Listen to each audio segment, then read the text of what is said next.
Yeni bir bölümünden merhaba. Bu bölümde balatalarımızı değiştirmiş olacağız. Ön ve arka fren balatamız değişecek. Motorumuz 8000 kilometrede. Şimdi motorumuzun başındayız. Şubat ayı, hava güneşli fakat maalesef çok soğuk. Şimdi ben diğer eski scooter'ımda da bu balataları kullanıyordum. Çok sıkıntı yaşamadım bu balatalardan. Gayet memnundum. Fakat bu scooter'ın ağırlığından dolayı ön balatada belki yarı sinterliğe geçebilirim. Bunu kullandıktan sonra, deneyimledikten sonra ileriki süreçte sizinle de paylaşmış olurum. Şimdi ön kaliperden başlayalım. Hatırlıyorsanız bir önceki bölümde ben ön fren diskimi değiştirmiştim.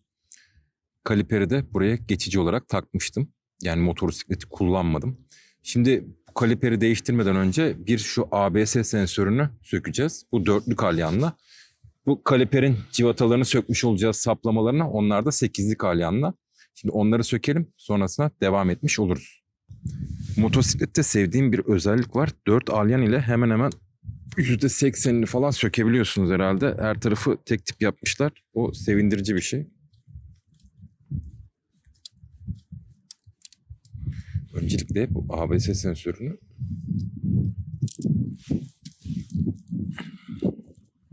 bu sistemden ayıralım.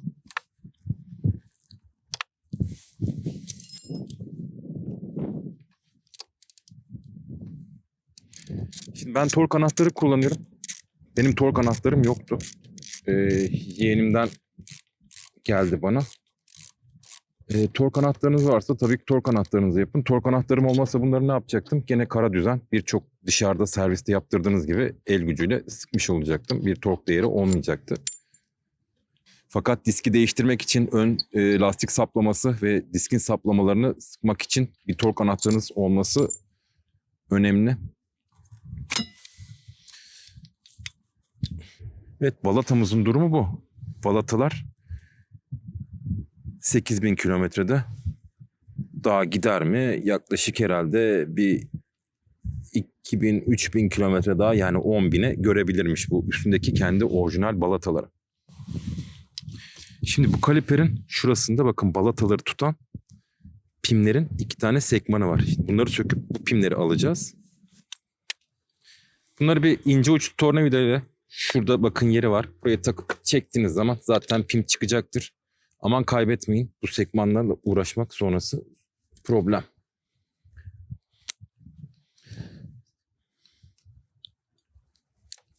Şimdi bu pimleri sökmek için T20 tork ucuna ihtiyacınız var. İkisini de gevşetelim.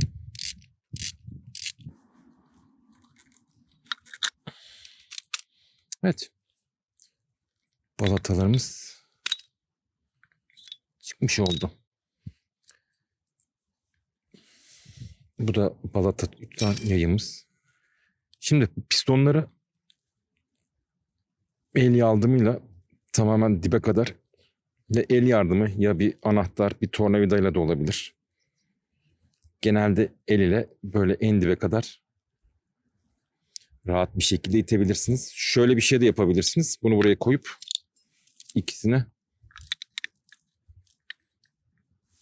araya bir tornavida takıp iki pistonu da, ya 4 piston var bu kaliperde.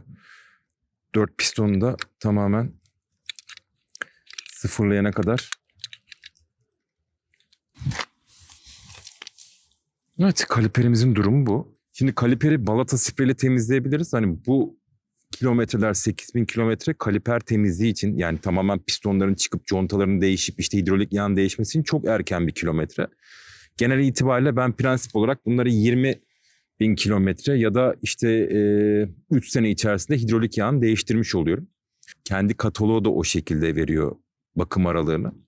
Şimdi yeni balatamızı takalım. Bunu bir balata spreyle gene bir öyle kabasını alalım. Şimdi bizim bu kaliperimiz sabit kaliper. Hiç hareket etmiyor. Arka kaliper böyle elinizle oynadığınızda boşluk var. Oynuyor kendi aralığında. Bizim bunun yerine kaliperimiz sabit.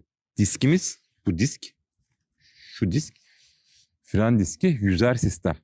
Bu işte bu problemi de biz bundan dolayı yaşadık. Şimdi bizim kaliperimiz sabit olduğu için herhangi bir bakım ya da yağlama gerektirmiyor. Sadece 3 yıl ya da 20.000 kilometre sonra pistonların contalarını bir kontrol etmek gerekebilir. Şu 4 tane pistonun bakımını yapmak gerekebilir. Şimdi ben gene her ihtimale karşı bir balata spreyi sıkacağım. Öyle bir sadece kaba kiri gitsin diye. Ondan sonra yeni balatamızın montajını yapmış oluruz.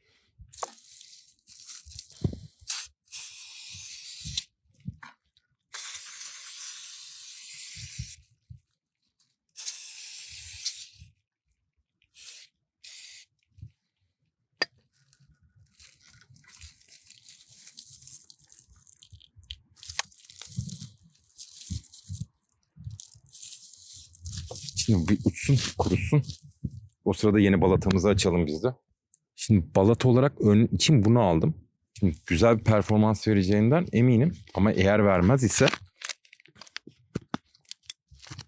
bunu sinterli bir balata ile değişimini sağlayacağım.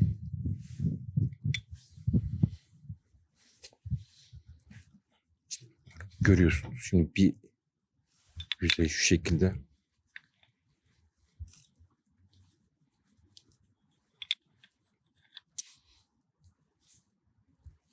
Şimdi bu yayın bakın üstünde bir ok işareti var. Bu ok yukarıya doğru bakacak.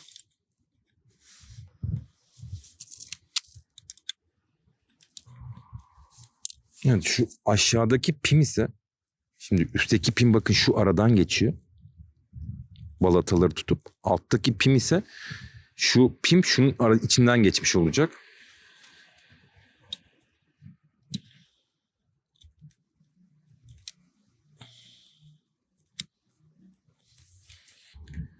Şimdi bunları sıkalım.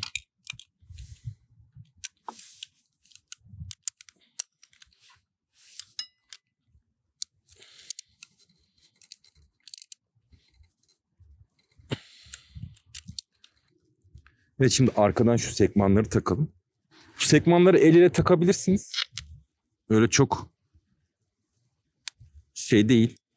Hani böyle şık diye oturuyor zaten yerine.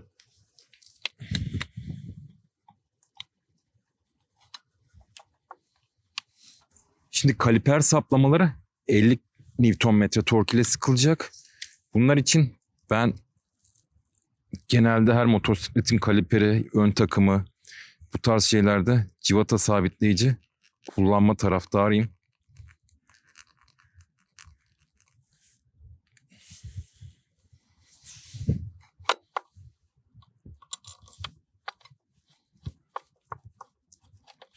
Motosiklette maalesef titreşim fazla olduğu için bazen farkına varmadan gevşeyen civatalar ya da ön takımla ilgili sebeplerden dolayı ciddi kaza yaşayanlar var. Bunlardan bir tanesi de benim arkadaşım.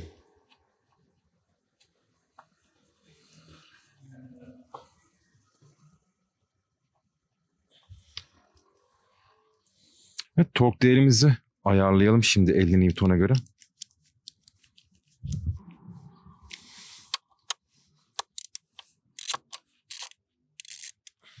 Evet.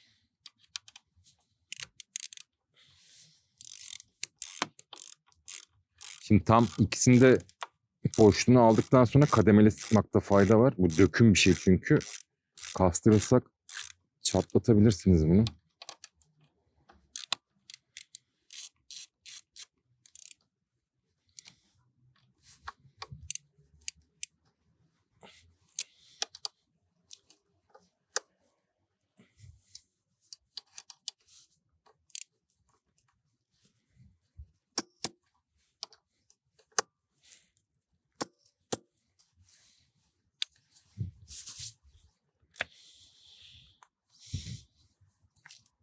Şimdi ABS sensörümüzü de takalım.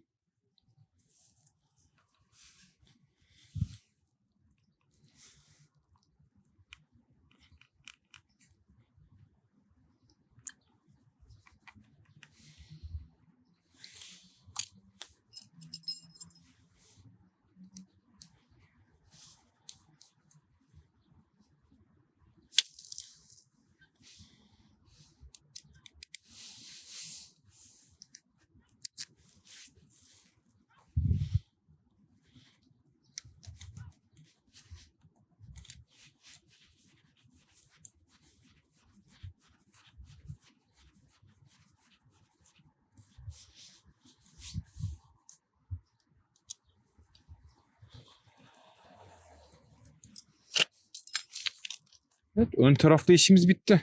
Bu kadar. Çok büyütülecek bir şey değilmiş değil mi ön fren balatası değiştirmek? Şimdi arkayı da yapalım. Sadece işte bir iki tane takım lazım. Yani ne lazım? İşte dörtlük alyan lazım, sekizlik alyan lazım.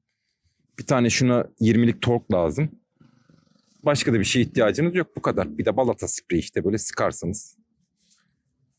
Başka da herhangi bir ihtiyacımız yok ön fren balatası değiştirmek için.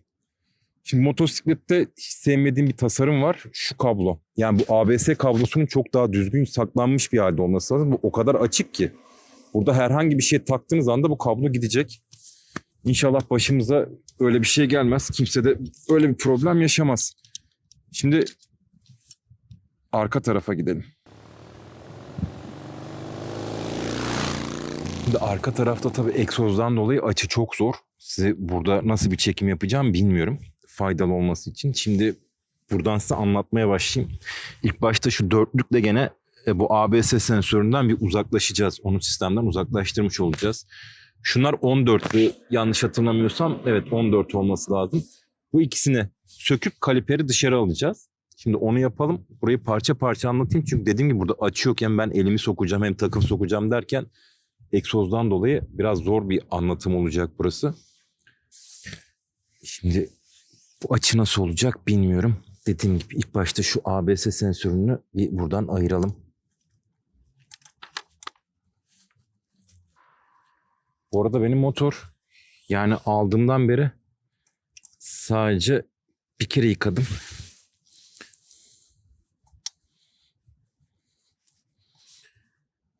Çünkü yağmurda ve çamurda sürekli biniyorum. Yıkıyorsunuz. Bir yağmur yağıyor. Ne yazık ki tek binmede motor bu hale geliyor. Onun için kışın motor yıkamıyorum. Kışın motor yıkamadığım için de ön diski kaybettik işte. Onu da bir önceki videoda size anlatmış oldum. Şimdi evet, bu arkadaşı buradan ayırdık.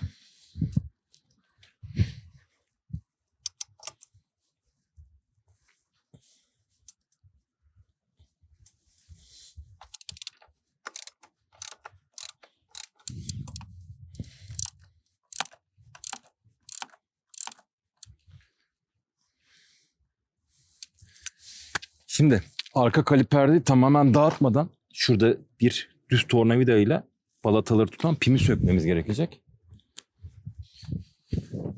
Bakın şurada görebiliyor musunuz onu? Şunu.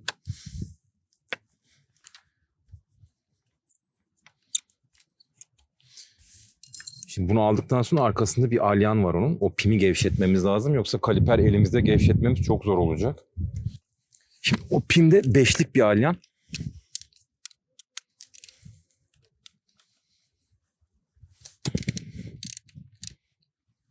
Biraz gevşetmemiz yeterli.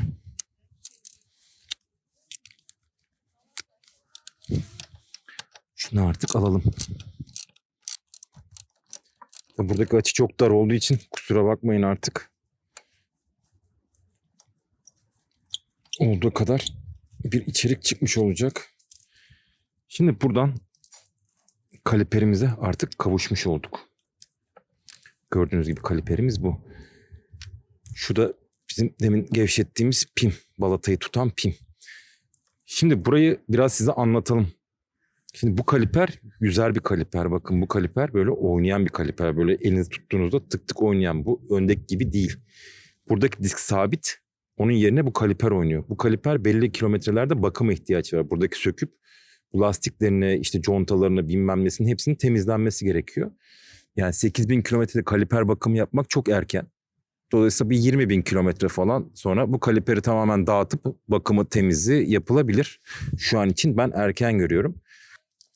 Evet, şimdi ben bu balataları 5.000 kilometre değiştirmiştim. Şimdi 3.000 kilometre daha yapmış hali. Yani balatalar daha yepyeni. Şimdi sadece pimi çıkartacağım, balataları çıkartacağım. Bir balata spreyiyle temizleyeceğim. Onları da siz de görmüş olursunuz. Bu balataları tekrar yerine takacağım ve devam edeceğim.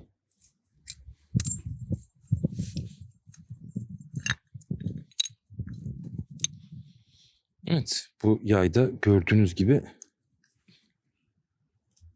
kırık ya da herhangi bir sıkıntısı yok. Bunu da temizleyelim, yerine takalım.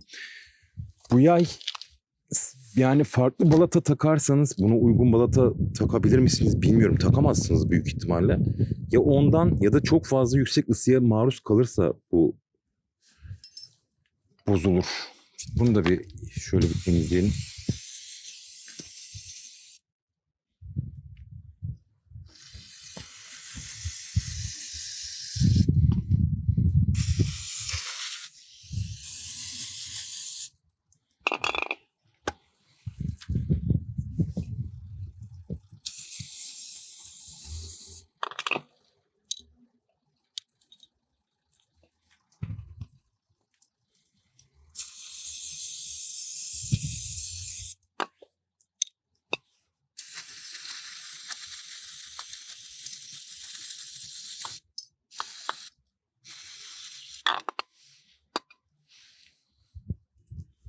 Şimdi burada bu pimin kalın tarafının, yani şu tarafının kaliper tarafına bakması gerekiyor.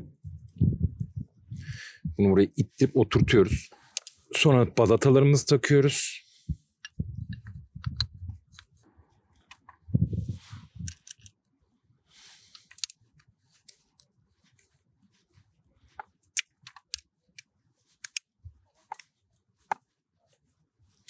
Bu saplamanın da boşluğunu aldıktan sonra balatalarımız yerine oturdu. Bunu ondan sonra kaliperi yerine takıyoruz.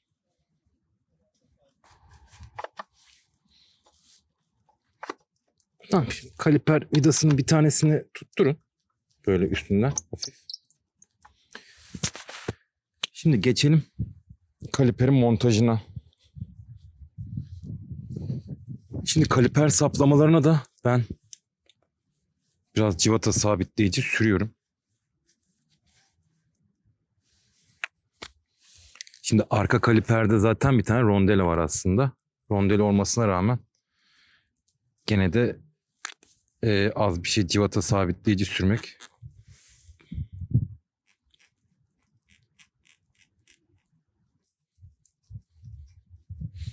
Şimdi arka saplamaların tork değeri 24 Nm tork. Kitabında o şekilde yazıyor.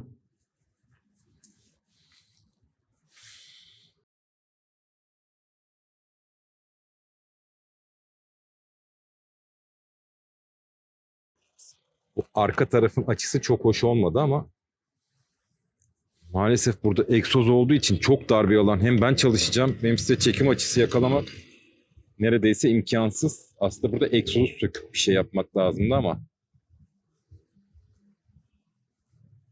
o da tabii çok zor bir süreç.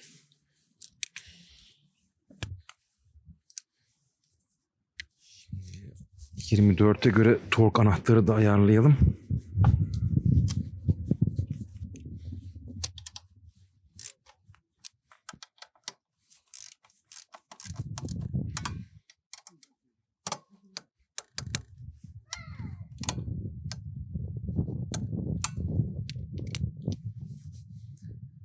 Şimdi şu pimi yerine itelim. O pimin tork değeri de 27 Nm tork.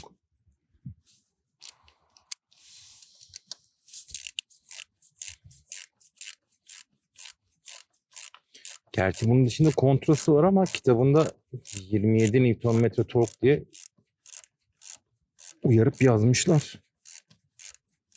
Hani 27 çok bir sıkımı değil. Yani son derece ev içi zorlanmadan yapabileceğiniz bir tork değeri. Evet, onun kontrasını da takalım. Bunun kontrasına ben gene hafiften bir civata sabitleyici sürüyorum.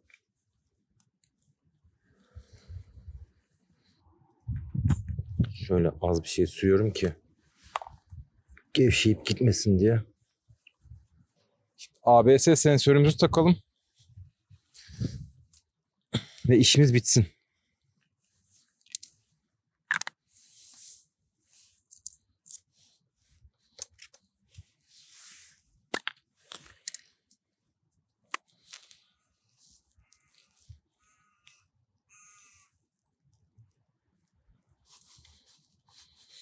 Evet, son ABS sensörünü de takıyoruz. Burada da bakın aynı mesela. Bunun kablosu böyle bir enteresan yani.